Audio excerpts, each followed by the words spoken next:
Hello, everyone. Thank you for joining us today. Um, I'm Junira Zundari. I'm the system owner for Medicaid Data Collection Tool, MDCT. We manage the web portal for Managed Care Reports, MCR, the Managed Care Program Annual Report. MCPAR is the first MCR report in a web form format that went live in MDCT last week. We had organized 2 webinars to familiarize our stakeholders with the MDCT web portal as well as the MCPAR web form. The first one was held yesterday, and this is the second one with pretty much the same agenda. Similar to yesterday's webinar, this webinar will also be recorded. The recordings and transcripts of both webinars will be made available in medicaid.gov. Okay, for today's agenda, we will have a brief introduction by Alexis Gibson. Alexis is the Deputy Director for the Division of Managed Care Policy. After that, we'll have a demo by David Koger, Application Product Manager. David will walk us through the MDCT portal as well as the MCPAR web form. We have reserved the last 30 minutes for Q&A.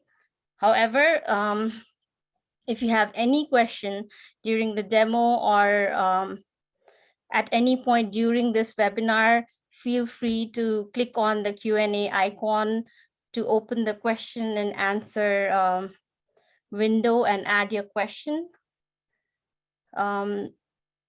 The icon is situated somewhere in the center of your screen, the bottom center of the panel.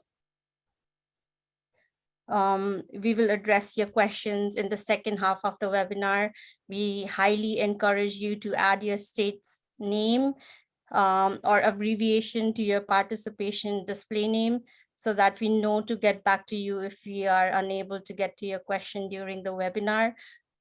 We also have Adrian DeLozer, our senior technical advisor, as a panelist to help us with addressing your questions. And with that, I'll pass on the torch to Alexis. Hey, thank you so much. So this should, that covered just about everything, but I just want to say welcome and thank you everybody for joining us. We hope you find this webinar to be useful. I think the one we had yesterday was heavily attended. There was a lot of good Q&A for the last 30 minutes. And with that, I will hand it over to David to kick it off. Awesome, thank you. Again, I'm David Koger. I'm the product manager from Coforma on the MCR portal project. I'm going to be doing a quick demo today regarding the MCPAR online web form. So let me get my screen pulled up here. Alrighty, so what we're seeing right here is what you've probably already seen if you've accessed the MCR portal within the last few months. So this is the landing page post IDM login. And you'll notice that the major difference here is that we now have this inner MCPAR online form, and this is our CTA, and this is where you'll be going to enter into the web form where you will take the information that was collected in the MCPAR Excel workbook and enter it into the associated sections of the web form. So go ahead and get started here. When a user first clicks into the MCPAR, they're going to be greeted with this intro screen. And what we're really using this screen for is to help highlight some of the navigational features as well as brief coverage of the submission process, just to be able to give that kind of upfront information for any user as they come into the application for the first time, or if they come in, months or weeks after they've been in the first time. So a couple of things I want to highlight here, and I'll get to them in more detail as we go through the demo, but we're really starting to highlight here is that to start, we're going to be creating these reports at a program level. You'll see that on the next page. We also have this indicator that you'll see throughout the demo that's on every single page of the web form itself. So we really use this wayfinder to help correlate where in the Excel workbook, which tab the specific questions on that page are located. So as you're going through and moving that information over into the web form, you have a clear understanding of where that information is contained there. And then lastly, on the submitting of the MCPAR for CMS, just noting that that is the last step of the process, but also reiterating that you will be able to make edits if necessary and resubmit. So I'll cover that a little bit more detail as we go through the demo as well, but just at a high level, submission of the MCPAR report as of right now will not lock the report down. It will change the status to submitted, but it will not prevent you from being able to come in and make any kind of updates or changes. If you receive feedback from CMS, being able to go in and make those changes as well. And I'll show y'all what that flow actually looks like. So once you've kind of perused this page and understand the information that's contained on it, you'll be able to enter the MCPAR online. And what you're seeing here is really the MCPAR dashboard. You see I have an example program already created, but I'll kind of walk you through what it looks like to add a managed care program. So as you're doing your reporting and you're doing it per program, we'll come in here and we will add a program. So we'll go ahead and do a test. You're going to add in the reporting date and the reporting end date. And this checkbox right here is going to be to facilitate the exclusion of CHIP from MCPAR. So in the Excel document, there is a question regarding if there's an exclusion of CHIP programs, enrollees from the MCPAR report. This is where you would click if the answer to that question is yes. I'm going to leave that blank for now. It's not a required field. So as you go through this, only check it if it's applicable. Go ahead and hit save. And you'll see that as soon as we create the report, it pops up in the dashboard. Now, obviously, this is just the beginning of this reporting structure. So there's only 2 reports here. But as you go through and we continue on, into next year or the end of this upcoming year, you'll see all the reports listed here with the due dates and the last edit dates. So this is going to be your kind of central storage place for that information. Additionally, if you need to make any corrections or changes to the information that we just put in, there's this edit icon next to each of the reports themselves. You'll be able to click that, come back in and make any necessary changes. Say I put the wrong program name in. And you'll see that that's updated in the dashboard as well. So I'm going to go ahead and get started in the report. You'll go ahead and come over to whichever report you want to enter, hit the enter button, and you'll be brought into the MCPAR report submission form. So as you can see here, the Wayfinder is present, and you'll see this throughout the entire demo. Additionally, there is some information that we're populating based on the user's login. So we know what state you're coming from, so we'll automatically populate that for the reports. Additionally, down here, these are some fields that are included in the Excel template, but that we really don't need to gather until the report is about to be submitted. So on submission of the report, we will actually pull this data in based on which user was the one to hit the submit button, and also inclusive of the date as well. So as you can see here, there's pretty standard fields to be able to put in the information. As we start to go through the form, you'll see that depending on what kind of questions were asked in the Excel template, we've mirrored those options in the web form as well. So if there's multi-choice options, drop downs, long form answers, each of the questions will have the appropriate field type to be able to allow you to enter that question the way that you were able to enter it in the Excel template. Another aspect to note is that we brought in the question names and the nomenclature and kind of the structure that exists in the Excel template. So that way, not only are we giving you the Wayfinder here to be able to find those questions that you have in the Excel template, but you will also be able to match the question title that's in the Excel template to what we're using inside of this form as well. Now I'm just going to kind of move through here a little bit, show you another area of where we're pulling in information from previously entered info. So as you created the program, this information was put in, and we'll pull that through into the actual report. And here we have plans and BSS entities. And I just wanted to kind of highlight one area here. So these are obviously very important for other areas of the report as you go farther down and you start to answer plan level questions. So one of the safeguards that we put into place was at the plan level indicator perspective. If we go into this area, it's going to remind you that you haven't put in any plans yet. And so if you need to add any plans, you need to click here to be able to complete these sections. So this is just another safeguard to make sure that, if the add plan section got skipped for any reason, we're directing them back so that they're able to complete these additional sections. So I'll go ahead and click that, go back to plans. what you're going to see here is a really important part of the web form as it's created right now. So entering information into these different fields doesn't save the information. You have to hit save and continue for the information that's entered into the report to be saved and kept within the report itself. So I'll hit save and continue. It'll take me to the next page. I'm going to go ahead and add one of these because I'll need one as well. And what you'll see is if I go back, that information is retained. Now, there is going to be functionality coming in the future that will allow for auto saving. So you won't necessarily have to hit save and continue, but as the program is working right now, you will have to hit save and continue to be able to retain the information on this page. It's really important that as you're entering data, you make sure you hit save and continue before you navigate to the next section. Kind of going to move through here and show you some of the other fields that we have available within the form. So again, another opportunity for multiple checkboxes. Again, fully matching what you're able to do within the Excel template itself. There is page level validation that will occur. So when you're on a page, you need to answer the questions available before you're able to continue. But you can navigate around the form through this side nav here. So on this page in particular, if you were to pick other specify, we offer the opportunity for you to enter additional information. Now that information is required. So when I hit save and continue, it's going to tell me that I need to come back and enter that information. Just going to show how that validation works. Now moving through, this page is a good example of where we're utilizing multiple types of components to really make sure that we're allowing the users to put in the exact same information they're putting in at the Excel template level. So whether it's multi-line form fields, there's radio buttons, we have everything mapped appropriately, including the directions that are in the Excel template as well. So it should be as easy as possible for the end user to be able to compare this to the questions that are being asked in the Excel template and make sure that they're putting it into the right spot within the web form itself. There's a couple of other areas that I want to highlight that kind of utilize a bit of a different structure than this.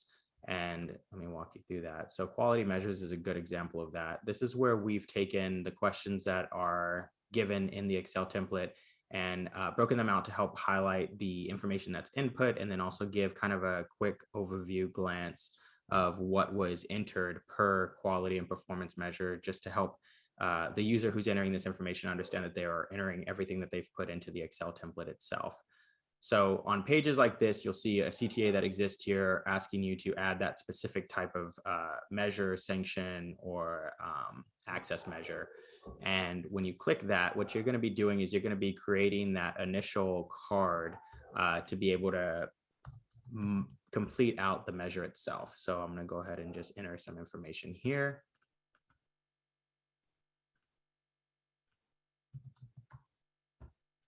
And what you'll see here is we've created a card now for that specific quality and performance measure. So as you can see, there's a red exclamation point. This is how we'll be highlighting an incomplete quality performance measure, access measure, or sanction, because there's still more information that needs to be added. So if you needed to go back and edit any of this information, you would click the edit measure button.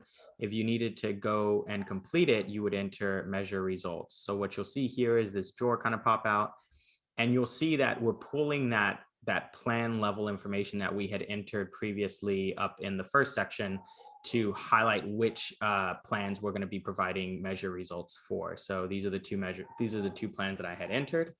I'll go ahead and just add some results here. You can also see the information that we had previously put in for this specific quality measure. And when I hit save, you'll see that now the card itself has been changed to a green check mark indicating that it's completed. You'll see the specific measure results also added to that card. And if I go in and I add an additional one here.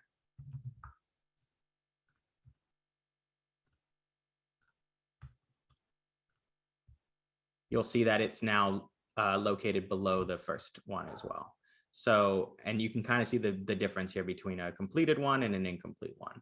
Now, as you continue to add them, you'll see the count increase. This is also to add some visibility to whether or not all of the specific measures have been added from the template itself. And if for any reason you need to delete or remove one of the measures, there is this remove icon up here. We will be prompting the user to confirm that they are going to delete it.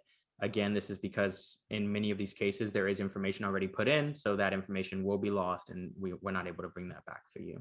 You'd have to re-enter it. So in this situation, I'm going to go ahead and delete, and you'll see that now we're back to just the original measure. This is the same across sanctions and access measures as well. So I'll add a sanction so I can give a quick overview of that. Again, another place where we're pulling in that specific plan name information that was input by the user earlier on in the report. So really just bringing that information down farther. Information here. And you'll see that it's similar situation. It's going to indicate that that is not a completed sanction yet. It's going to prompt the user to complete the remaining indicators. So I'll go ahead and jump into here. It's going to ask me for some additional information. All of these questions from the Excel template itself. Go ahead and hit no, save and close. And you can see that that is now completed as well. And one thing I really wanted to highlight here is, we've seen a couple of different spots where the plans are utilized across the report. If a user is on the plans page and tries to delete a plan, we make sure to notify them as well that, once deleted, it's going to remove any additional information related to the plan throughout the report. So any of those measurements that were recorded for the plan name test will also be removed when you remove it from the highest level within the plan page. So this is just another stopgap to kind of make sure that people are aware that, if you remove this, it will have downstream effects on the rest of the reporting. Now, moving past that into the BSS entity indicators, this is just another example of where we're pulling in the one that we had included up here and allowing for information to be entered relating to that. And when somebody does complete these specific questions on these pages, they'll see a green check mark that indicates that that has been completed. So this is, in this case, there's only one BSS entity, but there are other pages through here that pull in the plans as well. So there could be multiple plans here, 6, 7, 8, just helping the end user kind of keep a visual track of what they have completed and what they have not. Now, moving on to review and submit. Once you've gotten all of the data entered and you're ready to submit the report, any user from the state rep down will be able to do all of the options within the form itself and be able to review and submit it. So in this situation, we are noting, double check that everything is accurate, but also noting that you'll be able to make edits after submitting and resubmit it. So I'll kind of give you a quick run through of what submission looks like. You're going to submit the MCPAR. It's going to make sure that you're good to go. We're going to hit submit, and you'll get a timestamp as well as who was the person to submit the report. A quick what happens now, which is just indicating that CMS will reach out if they have any questions. And we'll go ahead and leave the form. And now what you see here is that the test 23 that I just did from a program standpoint now has a submitted status. Now, if I receive any kind of feedback and I need to come in and make changes, I can enter the report right here. As you can see, some of those fields that I had mentioned to get populated automatically have been populated. And let's say I needed to add a contact name. We'll come over here, we'll add a contact address, and I'm going to go ahead and save and continue. And what you'll see now when I leave the form is that it's been changed to in progress. So I would need to resubmit the form if I make any changes. So I'll go ahead and come back in here, review and submit, and go ahead and submit that. And you can see the same information is presented to me, letting me know that it's been successfully submitted. Back out here, you'll see that the status has been changed to submitted. A few other things about the application itself. There is a get help area. This is where we do have the addresses for both technical support related to login or anything that you're experiencing from a technical standpoint. And then also email address for the managed care TA for policy related questions or any issues that you may be having about what should be entered or what should not be entered. This page right now does not have any FAQs on it, but it does have that capability. And we are planning on utilizing this page for, commonly asked questions that we see popping up from either the TA inbox or the help desk that we can hopefully resolve through the FAQs. So just noting that that is also available right there. With that, I will hand it back to Junie. Thank you, David. At this point, we are open to take on questions. Since everyone is muted, I would encourage folks to go ahead and click the Q&A icon. It's between your participants icon and your polls icon, and start asking questions. There is an option to ask questions anonymously. So if you don't want to, if you want to ask a question and are hesitating, you can, once you type your question, you can click on send anonymously, and I think the question will appear to the panelist and host anonymously. Only when we answer those questions and mark them answered will everybody in the webinar be able to see those questions and answers. Right now, I do not see any question.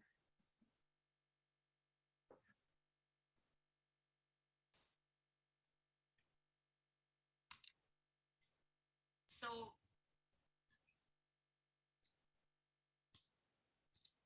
I see the first question. Is this replacing MMCDCS? I think we had the same question yesterday. Yeah, so the answer is not right now. That is a separate report for that serves a separate purpose. I do understand that there is some overlapping data. For now, that will still be handled through the process that it is handled and is separate from the managed care annual program report. Eventually, there will be an effort to migrate all of the managed care reporting into this system. That will take a little bit of time. That particular reporting mechanism is not next on the list. But eventually, we also hope to do some things to help eliminate the duplication between those as well. But for right now, they are both still in existence.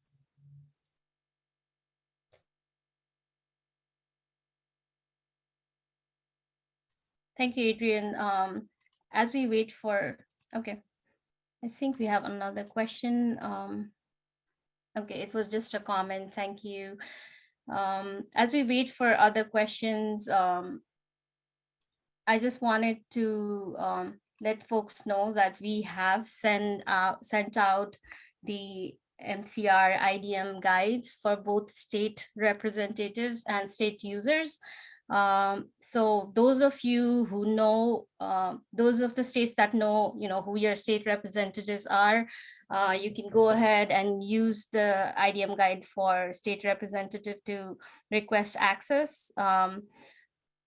CMS business owners will be getting notification once you put in the request and be approving your access if you were one of the 1 to up to 3 people for each state that were identified as state representative. If you were not one of those folks, then your request would be denied. Once the state representative has access, they can then in turn approve access requests for state users. I have another question. Sorry if I missed this in the beginning. Will we need to submit this separately for each managed care program we have? So yes, for MCPAR, there is a definition that has been provided for what a program is defined as, and you will need to submit, if your state has more than one program, you will need to submit more than one MCPAR for each of those programs. And Alexis and Adrian, feel free to add more if you want.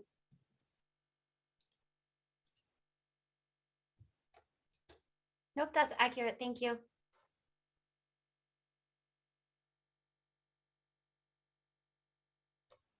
While we're waiting for more questions to come in, we had several questions on our session yesterday about the different roles, state representative versus state user. And so I did want to just take a minute to go over that since it was a hot topic yesterday. As Judy mentioned, we are at the CMS level. The states are submitting names to us for their state representatives, 1 to 3 from each state. And then state users submit their requests and the state representatives can approve those. As far as entering data, editing data, submitting the report, state representatives and state users have exactly the same rights. Any of those state representatives or state users can do all of those things. The only difference is that state representatives then approve the access for state users, because at CMS, we have no way of knowing what your universe of state users will be. And so we have delegated that authority to your state representatives to both approve state users or remove state users as needed. We got some questions also kind of in the same line about the authority to submit the report and whether a state could only have certain people with the authority to submit the report. Unfortunately, no. And so if there is, a reviewing body in your state that has to review and submit and give permission for this and approval for the report to be submitted, then that needs to be an internal process. And then that person, if they are a state user or a state rep, could press submit, or if they are not a state user or state rep, they would then give the permission to one of those folks to hit the submit button. So I just wanted, since we were waiting on questions, to clarify all of that, since it was kind of a hot button topic yesterday. And so Junie, it looks like we do have a couple of other questions. Yeah, there was a question about the login. Somebody asked that if they can use the same login as they use for, I believe they're talking about QMR, because they are talking about quality core set for adult, child, and health homes. Do we need to request additional access specific to MCPAR? So if you have QMR access, that means you have an IDM ID. So you can use the same IDM username and go into IDM and go to role request and request for MCPAR, MCR role. So you can request for either a state representative role if you are one, or a state user role. I hope that answers your question. The next one is from Erin. It appears by screens showed that CHIP should be excluded from this report if possible. Can you just clarify whether CHIP needs to complete this for CHIP separately or only for Medicaid managed care? I believe CHIP is, there was a question in the template for CHIP that has been converted into like a checkbox. So you can either click that option, click that checkbox to exclude CHIP, or you could leave it blank to include. Yeah, so just to be clear, 438.66E, which is the regulation that triggers this entire reporting requirement, does not apply to CHIP. So I think CMCS is aware that sometimes it's hard when the CHIP population has been included in the managed care program to kind of pull that population out, which is why we have that button. Thank you, Alexis. The next one is from Kurt. If I have a completed Excel document already with data from 2 MCOs, what is the average time to key the data into the website? I think the answer is it depends. It depends on what type of data, what quantity of data you have. I don't know if there was any estimation that was done to, provide like a number or number of hours.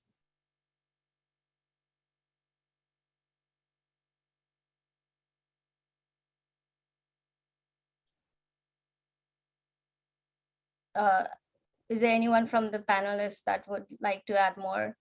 I don't know if there is a answer to this. Yeah, we don't have, from the product side at least, we don't have a estimate because it could vary. Some of the amounts of data that we've heard from are dramatically different. So we don't have an estimate on how long it would take to enter it.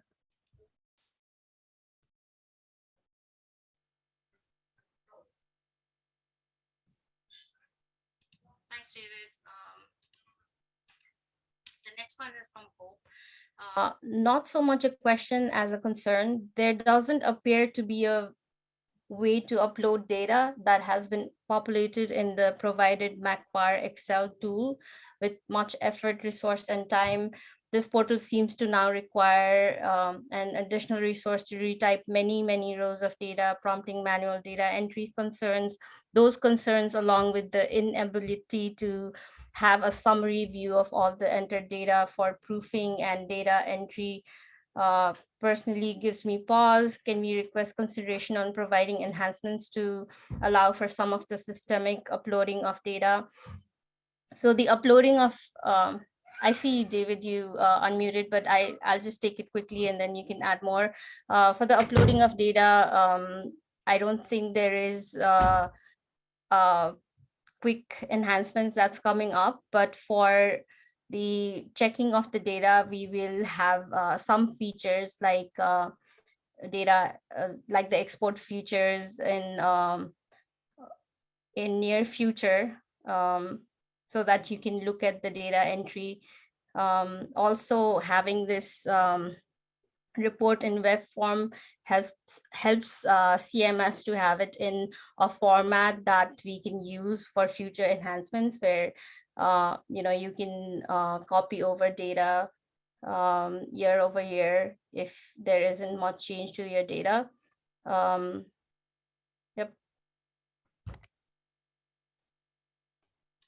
Oh, I will also note too that having the data in this type of format also allows us to be able to run reports within given states, across the states nationally, and will help not only with CMS monitoring and oversight efforts, but once that data is published, also help with state monitoring and oversight of their managed care plans. So there is a reason that we have it in this format, and we do understand that it will take a little bit of time for the data entry. The Excel chart was really just a way for us to make sure everyone had the data elements that needed to and so that you could prepare for the actual data entry into the portal.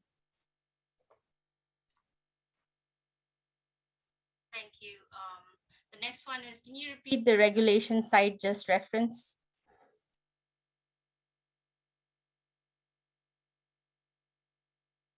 I don't know if you're talking about the 42 CFR 438.66E.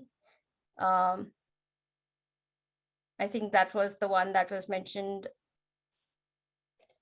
Oh, yeah, sorry. Yeah. So it's 42 CFR 438.66E. Yeah. Thank you, Lexis.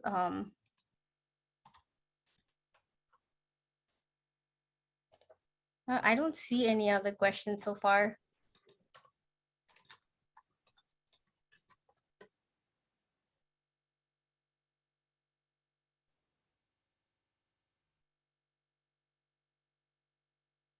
So one of the things that came up yesterday that I want to let folks know, if you do not know who your state representative is, or your state representative has left, just feel free to go ahead and email the managed care TA email address that I have pasted in the chat, and also copy Adrian and Alexis. I'm gonna add their email addresses in the chat as well.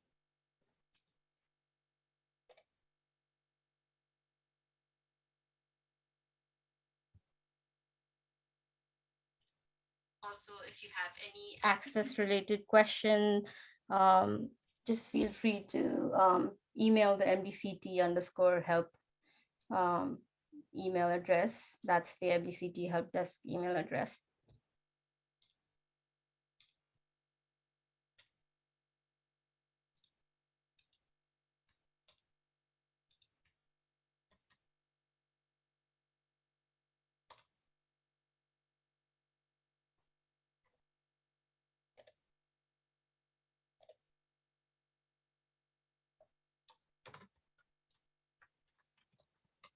Also, there was a question yesterday about if the CMS folks would be able to see submissions. So CMS does have read-only access to MCPAR, so they will be able to see the reports in the portal, but not edit it.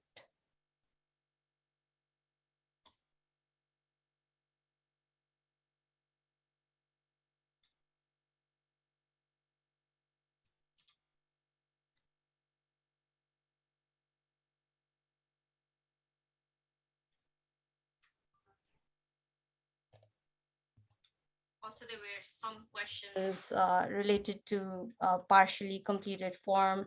I think David has already covered that in the demo, but I want to reiterate that you don't have to finish the submission in one sitting.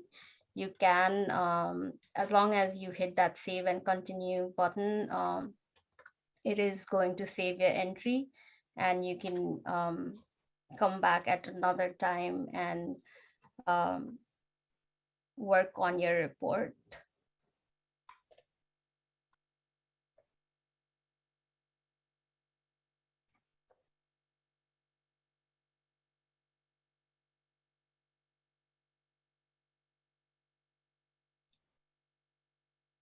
It looks like the number of participants have decreased, and it doesn't look like there are any questions at this time. So I'd like to conclude this webinar a little bit early and give back some time to folks. Let me quickly add Alexis and Adrian's email.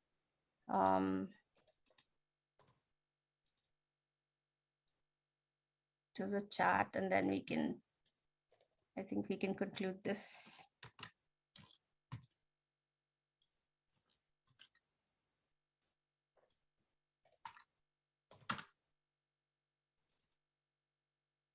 Well, thank you everyone for joining. Have a great day. Feel free to contact us. All the email addresses are in the chat.